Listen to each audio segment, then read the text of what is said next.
요한계시록 7장. 이 일 후에 내가 네 천사가 땅 네 모퉁이에 선 것을 보니 땅의 사방의 바람을 붙잡아 바람으로 하여금 땅에나 바다에나 각종 나무에 불지 못하게 하더라.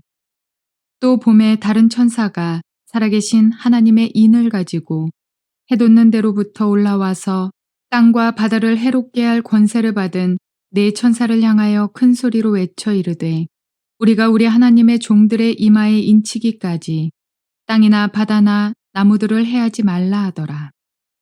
내가 인침을 받은 자의 수를 들으니 이스라엘 자손의 각 지파 중에서 인침을 받은 자들이 14만 4천이니 유다 지파 중에 인침을 받은 자가 1만 2천이요 루벤 지파 중에 1만 2천이요 갓 지파 중에 1만 2천이요 아셀 지파 중에 1만 2천이요 납달리 지파 중에 1만 2천이요 므낫세 지파 중에 1만 2천이요 시므온 지파 중에 1만 2천이요 레위 지파 중에 1만 2천이요 이사갈 지파 중에 1만 2천이요 스불론 지파 중에 1만 2천이요 요셉 지파 중에 1만 2천이요 베냐민 지파 중에 인침을 받은 자가 1만 2천이라. 좋은 날입니다. 성령님께서 오늘도 여러분의 심령 가운데 깊은 평안과 큰 확신으로 함께해 주시기를 주님의 이름으로 축복하여 드립니다. 오늘은 요한계시록 7장으로 넘어갑니다. 7장 1절부터 8절까지의 말씀을 통해서 주님이 오늘날 우리에게 주시는 계시적인 음성을 들어볼 수 있기를 바랍니다. 여기에 매우 특징적인 이야기는 14만 4천에 대한 이야기가 나오고 있습니다. 그래서 오늘 7장은 우리에게 매우 중요한 부분을 말해주고 있습니다. 그런데 7장은 6장과 연결된 장이라는 걸 알 수가 있습니다. 6장 마지막에 보니까 잠깐 6장을 언급하면 6장에서 여섯 번의 인을 떼시는데 첫 번째 인부터 네 번째 인까지는 영적 재앙, 정치적 재앙, 자연계의 재앙, 그리고 경제적인 재앙, 이런 재앙이 전반적으로 임하게 되어진다. 그걸 통해 하나님은 우리를 경고하신다. 혹은 하나님의 말세 행하실 계시적인 하나님의 뜻을 보여주신다 하는 것을 말씀드렸죠. 다섯 번째 인을 뗄 때에는 구원받은 성도들, 특별히 순교자들이 하나님께 부르짖어 언제까지 하나님이 이 세상을 심판하지 않고 내어버려 두시겠습니까 하는 하늘 보좌에서의 중보의 기도를 보았습니다. 그러고 나자 여섯 번째 인을 딱 떼니까 마치 우주적인 재앙이 임하는 걸 보게 됩니다. 마치 재앙의 컬미네이션, 클라이막스에 도달하는 모습을 오늘 여섯 번째 인을 뗄 때 보여주고 있죠. 그러면서 여섯째 인을 떼고 마지막에 6장 17절에서 그들의 진노의 날이 이르렀으니 누가 능히 서리요. 이 재앙을 피할 자가 누가 있겠느냐. 이거는 하나님의 심판의 형벌이기 때문에 피할 자가 없다. 이런 이야기죠. 이런 리토릭이 오늘 이 저자의 말을 통해서 들려지고 있습니다. 큰 진노의 날이 임하였으니 누가 능히 서겠는가.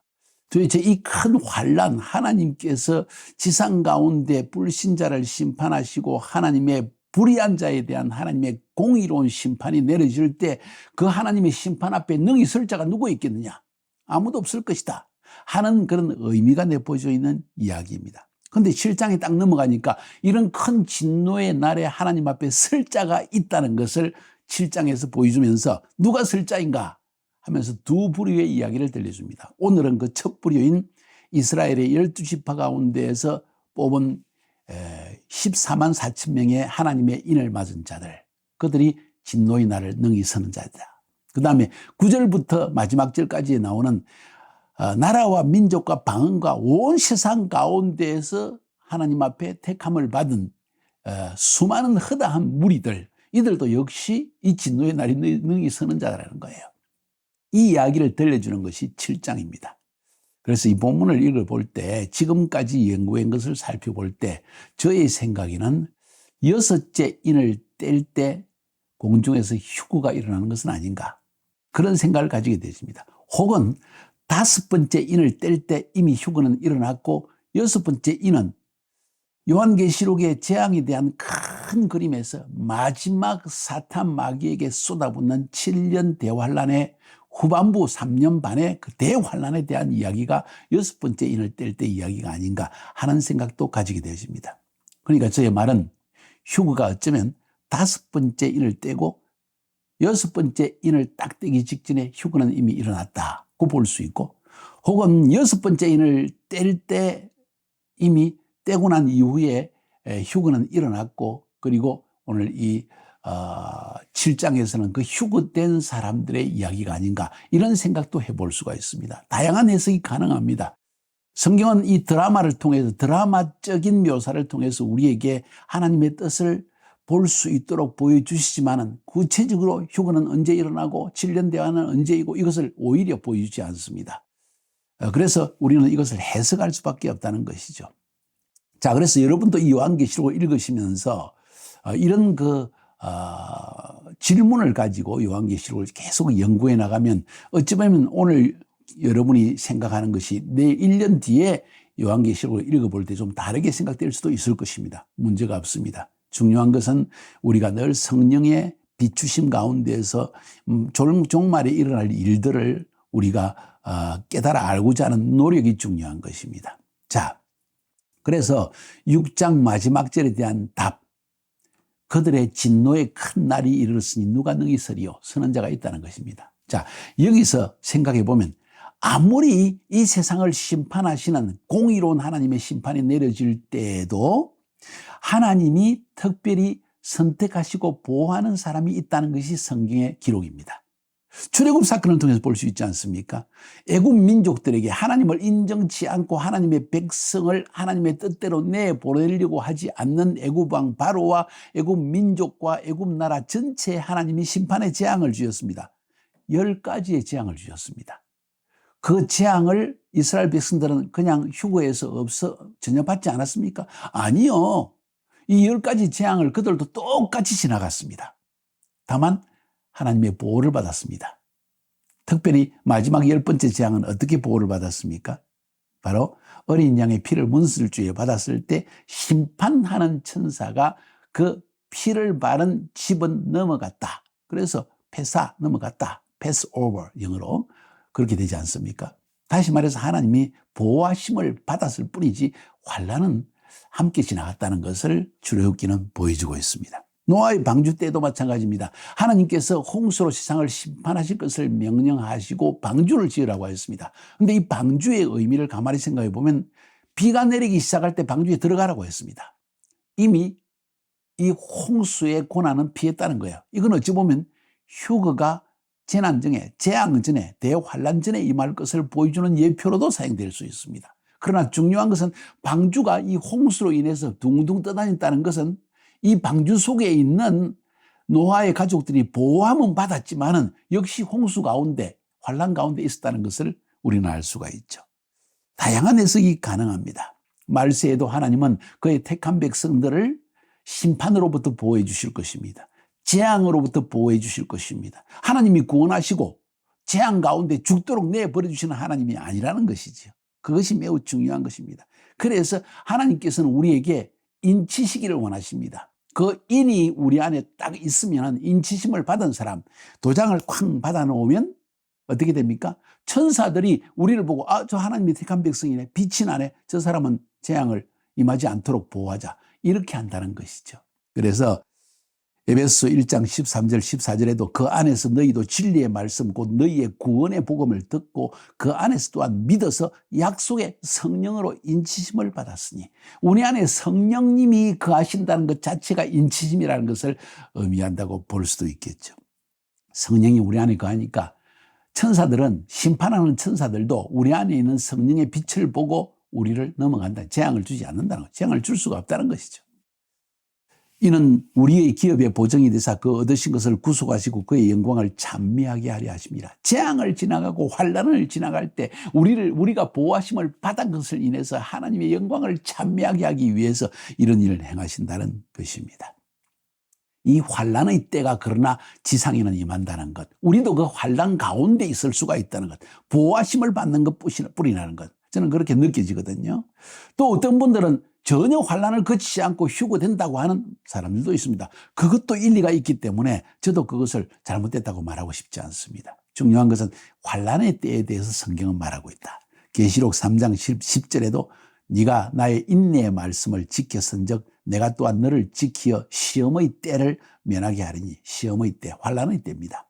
이는 장차 온 세상에 임하여 땅에 거하는 자를 시험할 때라. 하나님이 마지막 때 강하게 믿음을 한번 시험해 본다는 거예요. 돈이 없어서 물질적인 것으로 막 시험도 하시고, 관계적인 문제로 인해서도 시험을 하시고, 하여튼 예수 믿는다는 것을 인해서 핍박을 받게 함을 통해서도 시험을 하시고, 시험을 하시는데, 그 시험할 때에 하나님은 인치심을 받은 자들은 이 환란을 면하게 해주신다는 거죠.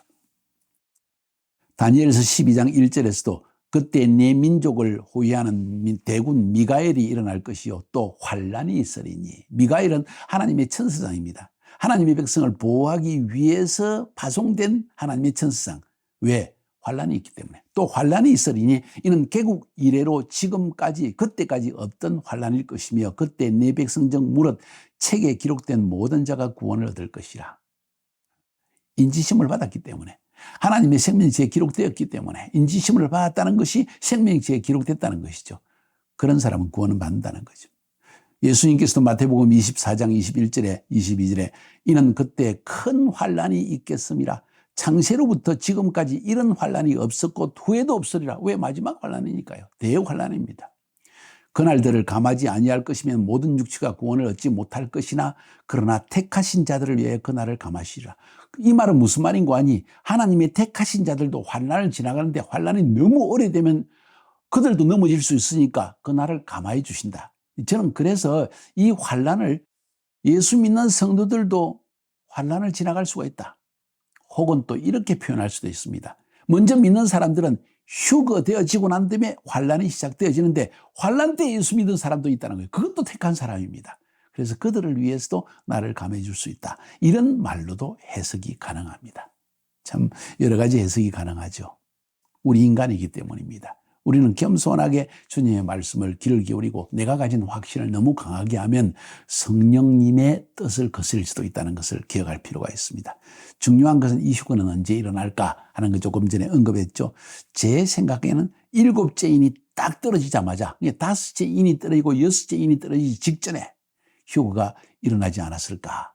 그때 이스라엘 백성 가운데 유대인들 중에 12지파 가운데서 14만 4천 명이 예수를 믿게 되든지 그때 인심을 받아서 부르심을 받든지, 그리고 그때부터 환란의 시기가 계속되어지는데 유대인들과 이방인들에게 복음을 전하기 위해서 부름받은 종들이라는 표현을 쓰고 있습니다. 14만 4천 명은 이스라엘의 12지파 가운데 부르심을 받은 나의 종들이라고 하나님은 말하고 있다는 거죠. 그러니까 대환란, 전반기 3년 6개월, 후반기 3년 6개월 가운데 전반기 3년 6개월은 적그리스도가 활동하는 시기지만은 후반기 3년 6개월은 적그리스도가 완전히 기독교를 핍박하고 예수 믿는 자를 핍박하는 그때입니다. 그때 대환란이 일어나는데 그 대환란의 때에 복음을 유대인들과 이방인 모두에게 증거하기 위해서 택함을 받은 14만 4천 명이 아니겠는가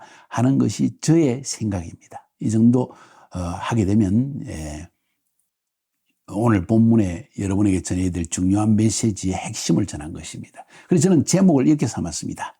마지막 환란의 때에 하나님의 인치심을 받아야 됩니다. 동의하십니까?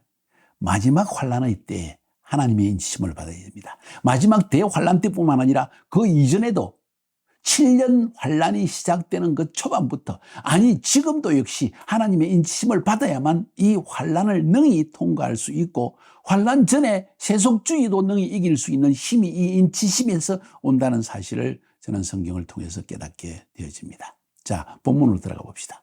1절, 2절, 3절에 이 일 후에 내가 네 천사가 땅 네 모퉁이에 선 것을 보니 땅의 사방에 바람을 붙잡아 바람으로 하여금 땅에나 바다에나 각종 나무에 불지 못하게 하더라. 네 천사는 심판하는 천사입니다. 땅 네 모퉁이에, 그 당시는 지구가 평평하다고 믿었기 때문에 이런 표현을 쓴 것입니다. 네 모퉁이에서 천사가, 심판하는 천사가 바람을 확 불면 재앙의 바람이 임하는 것입니다. 그 이야기죠. 그런데 아직도 불귀하지 마라 하나님 말씀하십니다. 또 봄에 다른 천사가 살아계신 하나님의 인을 가지고 해 돋는 데로부터 올라와서 땅과 바다를 해롭게 할 권세를 받은 네 천사를 향하여 큰 소리를 외쳐가라되 우리가 우리 하나님의 종들의 이마에 인치기까지 땅이나 바다나 나무들을 해하지 말라. 다시 말해서 하나님이 택하신 자들에게 인을 치기 위해서 부름받은 다른 천사가 있다는 거예요. 그 천사는 심판하는 천사가 아닙니다. 네 천사가 재앙을 막 가져올 때 그 가운데에서도 하나님의 택한 인치심을 받은 자들을 보호하기 위해서 부르심을 받은 천사입니다. 그래서 그 천사가 인치실 때까지 아직도 재앙을 주지 마 하는 이야기를 지금 하고 있다는 것이죠. 할렐루야. 우리는 이 이마에 임받은 하나님의 백성이 될 수 있기를 바랍니다. 아멘입니까?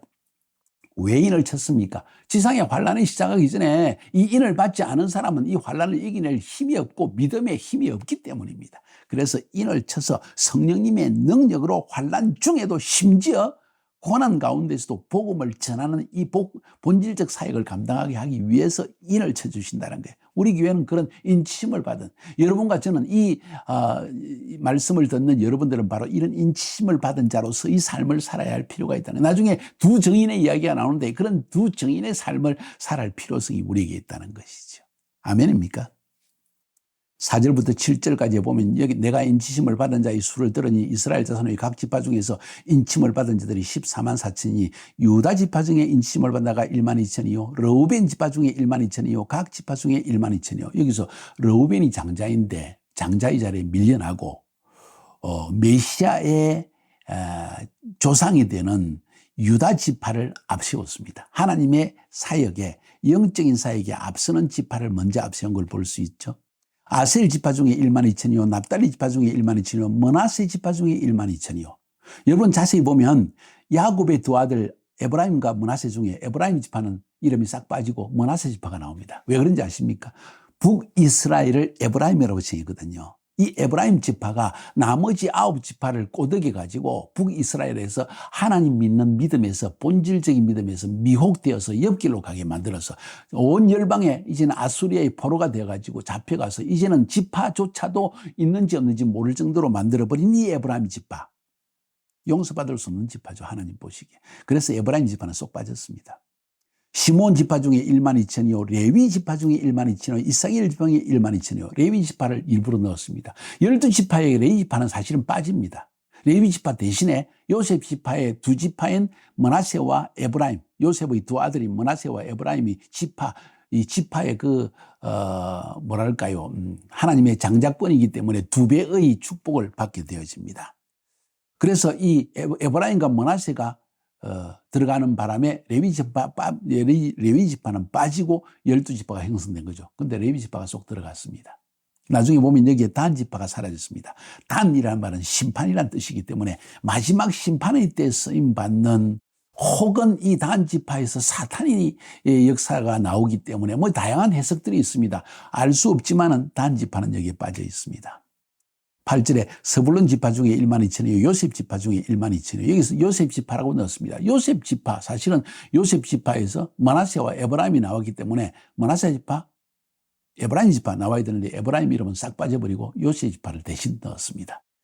아무튼 요셉 지파는 두 가지의 축복을, 이중적인 축복을, 갑절의 축복을 받았다는 거죠. 왜?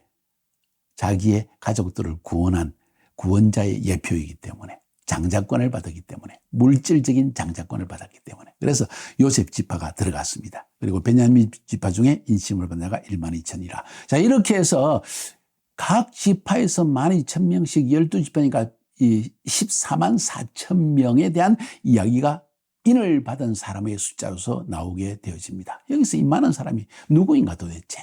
여기에 대한 해석이 분분합니다. 에스겔서 9장 4절부터 6절까지 보면 이 임받는 이야기가 나옵니다. 이스라엘 민족 가운데서 임받는 사람의 이야기가 나오는데 한번 읽어볼게요. 여호와께서 이르시되 너는 예루살렘 성읍 중에 순행하여 그 가운데서 행하는 모든 가증한 일로 말미암아 탄식하며 우는 자의 이름 이마에 표를 그리라. 예루살렘 성 안에 우상숭배하고 세속주의에 빠져가지고 물질주의에 빠져서 간음하고 뭐 이런 사람들 가운데 그 모습을 보고 애통하며 우는 사람들의 머리에 이마에 인을 치라. 이 말은 하나님께 애통하는 마음을 가진 자, 회개하는 마음을 가진 자, 쇠퇴를 보고 하나님의 신앙이 사라진 것, 영적으로 쇠퇴하는 것을 인하여 애통하는 자에게 인을 치라. 여러분이 어떤 사람이 되어야 될지를 보여주는 거죠.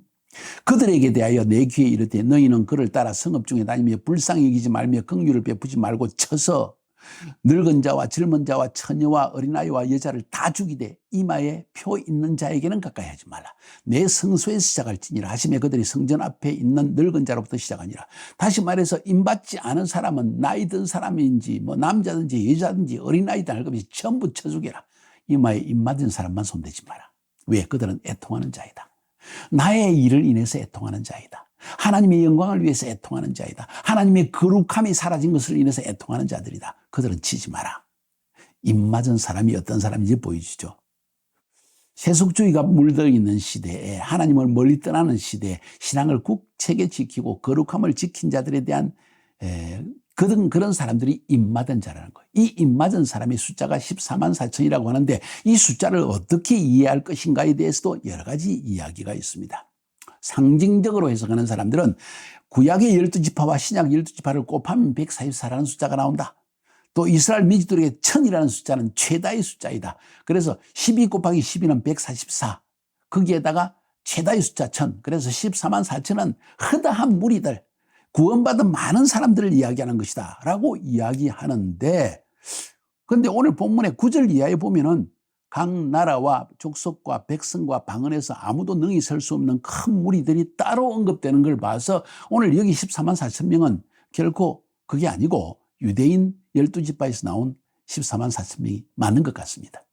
이 여호와의 증인들은 자기들이 바로 14만 4천 명에 속한 사람들이라고, 또 하나님의 교회라고 하는 뭔가 신천지 사람들도 역시 자기들이 14만 4천 명이 천국에 들어갈 자이다. 임받은 자들이다. 그래서 그 안에 들어가야 된다 하며 전도를 하죠. 그런데 14만 4천 명이 넘어버렸대요.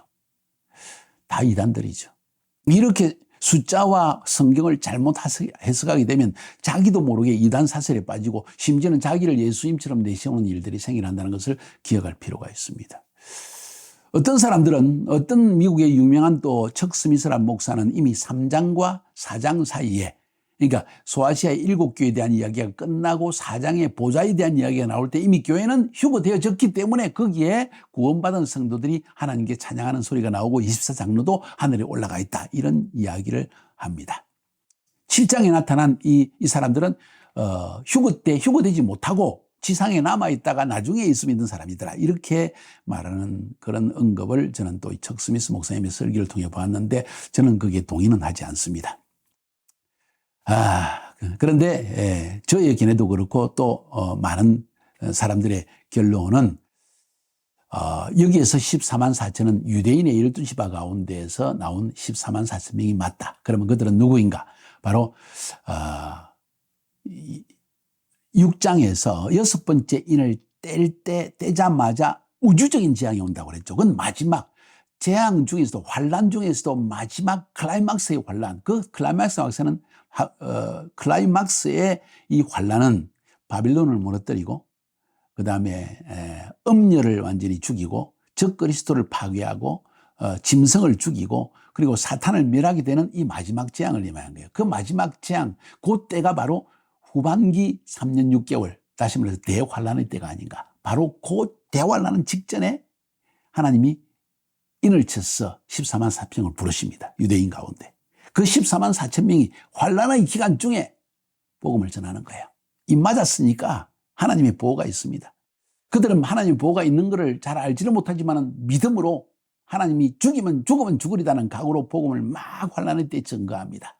그 일을 위해서 부름받은 사람들이 유대인 가운데 14만 4천 명이다. 저는 그렇게 생각하고 있습니다. 그런데 앞에서도 언급했던 12지파 가운데 유다 지파를 장난이 아닌데도 앞세우고, 에브라임 지파는 사라져버리고 요셉 지파를 다시 한 번 더 넣고 레위 지파를 세우고 이런 걸 보게 될 때 하나님께 순종한 사람들에게 하나님께서 이런 인치심을 주셔서 마지막 하나님의 구원의 사역에 쓰임받게 하는 것이 아닌가 하는 생각도 저는 가지게 됩니다.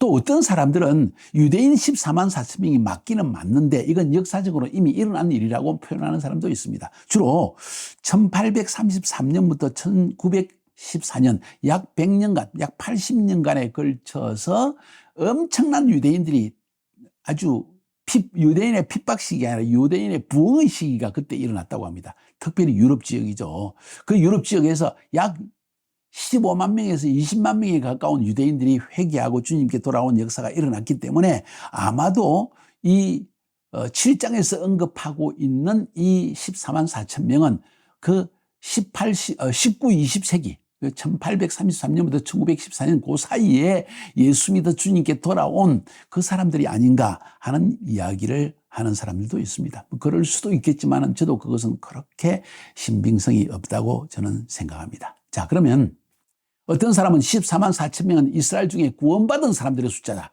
그러니까 이 유대인들 가운데 이스라엘 민족 가운데 구원받는 사람은 14만 4천 명밖에 없다. 이렇게 말하는 사람인데 그것은 틀렸다고 생각합니다. 왜냐하면 로마서 11장 25절에 형제들아 너희가 스스로 지혜 있다함을 명키 위하여 이 비밀을 너희가 모르기를 내가 원치 아니하노니 이 비밀은 이방인의 충만한 수가 들어오기까지 이스라엘의 들은 완악하게 된 것이라. 그리하여 온 이스라엘이 구원을 얻으리라. 기록된 바 구원자가 시온에서 오사 야곱에서 경건치 않은 것을 돌이키시겠고 하면서 쭉 나오는데 여기서 보니까 온 이스라엘이 구원을 얻는다. 14만 4천 명만이 아니라는 거예요. 그래서 제가 생각하는 것은 요한계시록 7장의 14만 4천 명은 이스라엘 민족 가운데 구원받은 숫자가 14만 4천밖에 안 된다. 그런 이야기가 아니라는 거예요. 하나님의 택하심과 부르심은 후회함이 없다고 그랬습니다. 그들이 잠깐 온 세상의 구원의 예표가 되기 위해서 잠시 하나님의 은혜에서 떨어지고 죄를 지어서 포로로 잡혀가기도 하고 하나님께 두들겨 맞아서 홀로코스트도 일어나고 이렇게 됐지만은 결국 하나님은 그들을 구원하기 위해서 부르신 거예요. 14만 4천 명만 구원하기 위해 부른 게 아니라는 거죠. 그래서 이 14만 4천 명은 대환란 전에 인치심을 받은 유대인들이다. 저는 그렇게 이야기합니다. 중요한 것은 지금은 대환란의 시기입니까 아닙니까? 아직은 아닌 것 같아요. 그런 대환란의 시기, 마지막으로 바벨론을 하나님께서 완전히 파괴하시고 하나님을 대적하여 바벨론 탑을 쌓은 사람들을 멸하시고 음녀를 멸하시고 적그리스도를 멸하시고 짐승을 목을 댕강하시고 사탄을 완전히 좀 무지개에 집어넣고 그런 때는 아니라는 거죠. 그런 이야기입니다. 그러므로 너무 지나치게 해석하려고 하지 말고 계시록을 배울 때 겸손한 마음으로 내가 미혹되지 않기 위해서 깨어서 기도하면서 이 본문의 말씀들을 이해하는 것이 굉장히 중요하다고 저는 생각합니다. 중요한 것은 여기서 인치심을 받는 자, 인이라는 것은 내 소유다, 내 것이라는 거예요. 손대지 말라는 거예요. 내가 보호한다는 그런 이야기입니다. 그리고 또 종들이라고 했습니다. 하나님의 종들의 이마에 인을 쳤다고 했습니다. 하나님의 사역을 위해 쓰임받는 자들입니다. 유대인들 가운데 14만 4천 명이 마지막 때 하나님의 나라에서 쓰임받을 자가 있을 것입니다. 중요한 것은 이런 인치심을 받는 일이 이 유대인 중에 14만 4천 명이 있는 것이 아니라 이방인 가운데 수많은 허다한 무리 가운데 인치심을 받은 자들이 이 환난의 때 능히 하나님 앞에 서는 자가 된다는 거예요. 그러니까 우리는 여러분 인치심을 받았습니까? 마지막 환난의 때 하나님의 인치심을 받아야 합니다. 성경이 이야기하고 있는 것입니다. 승리하시기를 주님의 이름으로 축복합니다.